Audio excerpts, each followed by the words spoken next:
De passar a palavra ao Dr. Rafael Munhoz Moreno, é o representante da área econômica do Banco Mundial. Seja muito bem-vindo.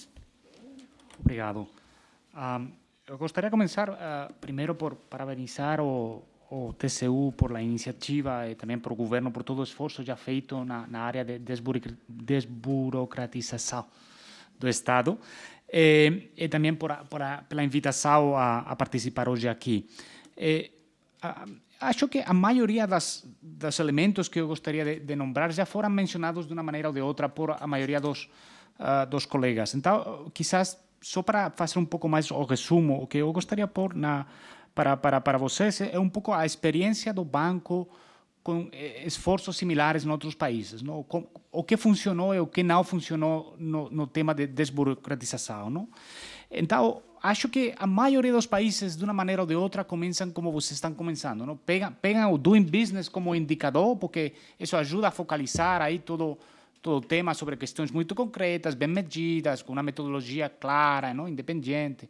Acho que isso dá um impulso no curto prazo, é importante, porque aí todo mundo alinha, mas finalmente não é suficiente. Esse é o momento que vocês têm que interiorizar. O doing business não é o problema do Brasil. O doing business não é a medida necessária, quizás, para resolver os problemas que vocês têm. Isso é por várias questões. Primeiro, porque claramente cada país é diferente, tem problemas distintos. Segundo, porque o doing business tem uma metodologia muito particular, não? Então, por exemplo, não está a medir uma empresa que seja exportadora. Então, aí você já não tem um aspecto de comércio, de barreiras arancelárias, de barreiras não arancelárias. Isso não está a ser medido. E pode ser uma questão muito importante. Não captura o setor informal. Então, aí, para o caso do Brasil, é importante também como essas empresas vivem, não? Só olha São Paulo e Rio de Janeiro. Então, como é o doing business nos outros estados, não sabemos. Não? Estamos a tentar de fazer algumas pesquisas adicionais em mais estados, mas por agora só sabemos como funciona esse tema no Rio e São Paulo. Então, e além de mais, eu acho que o doing business não captura, eu acho que nenhum indicador captura o mais relevante da questão de burocratização, que é a incerteza regulatória. Okay? Realmente, ninguém sabe qual é o impacto da incerteza regulatória no entorno de negócios e nas empresas finais. Isso é muito importante, porque isso, finalmente, nós achamos que pode ser o que mais impacto tenha na falta de concretização das oportunidades econômicas. Agora, se partimos de aí, o que funcionou em outros países, como outros países fizeram um processo de reformas de desburocratização que foram para adiante. Eu acho que vocês já mencionaram a maioria delas, mas só para reforçar. A primeira, que não é uma política de governo, é uma política de Estado. Eu acho o mais importante. Ninguém pode esperar que em 4 ou 5 anos o problema vai ser resolvido, vai precisar de muito mais e vai precisar, então, de algo que é muito mais importante, como você garantiza que esse processo vai continuar de governo a governo. Okay? Então, foi feito de várias maneiras. Uma muito importante é que é preciso de ter um forte impulso político no centro do governo, finalmente, porque o centro do governo é o que pode influenciar as políticas, mas, além de mais, tem três questões muito importantes. A primeira é que precisa de coordenar o governo mesmo. O governo tem muitos ministérios, instituições, etc. Então, coordenar isso precisa de uma forte instituição política. Tipicamente, seja Ministério de Finanças, seja Casa Civil, etc.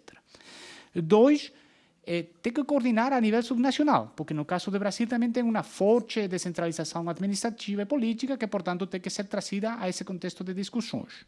E 3, tem que coordenar com o setor privado, que é finalmente o usuário destas questões e que vai dizer quais são as prioridades, quais são as questões que precisam ser reformadas antes e quais podem esperar mais tarde.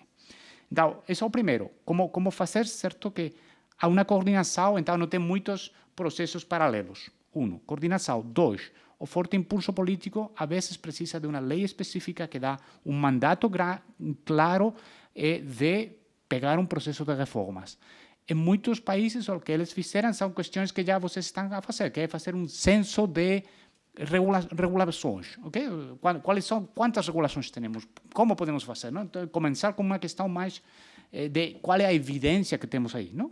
Então, pegar toda essa questão e daí fazer um esforço institucional, político, burocrático de eliminar a maioria delas em um prazo de tempo. Então, é uma questão mais logística de como ir para adiante. E 3, o que também é muito importante, que fazer com as novas regulações, porque isso é o que aí eu acho é a diferença entre os países que sucederam e os países que ficaram um pouco a fazer o exercício, mas depois perdeu força.